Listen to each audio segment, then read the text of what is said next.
Greetings. First and foremost, I want to apologize about the background noise. It is hot outside and my air conditioning is broken, so I had to install a window unit. If I turn it off, the house immediately heats up, and it's 90 degrees outside, so we can't be having that. But yeah, today I want to talk about, excuse me, the ongoing issues with eminent domain and all these data centers and these whatever. Eminent domain, what is that? It is when elites bribe local law, bribe politicians into forcefully taking land from people. This is the very same thing that kicked off the Johnson County Wars in the 1890s in Wyoming and Idaho.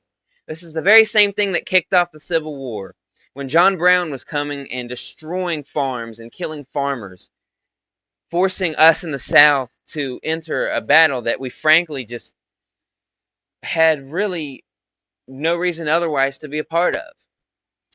So what am I saying? I'm saying eminent domain is a cancer.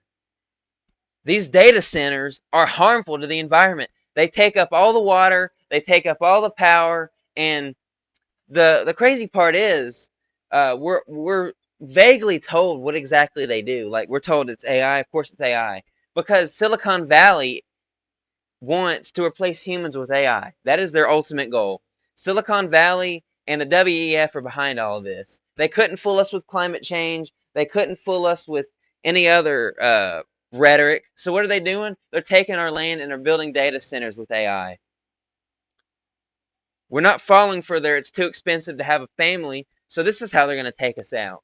They're stealing all our land, they're going to starve us, and they're going to do all of this just so AI can replace us.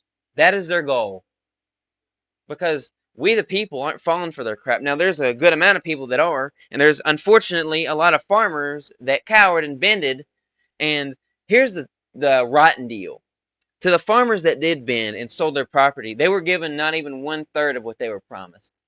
How can you trust a snake to follow through with what he said? No, this is a rotten situation. And like I said, it's what kicked off the Johnson County Wars in Wyoming and Idaho.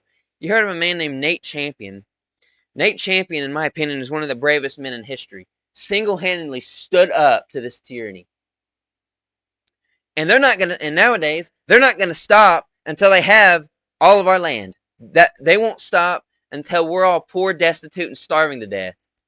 Oh, and as for that HANA virus, that's just, another scamdemic just conveniently before midterms. Stay safe with there, people. God's got you.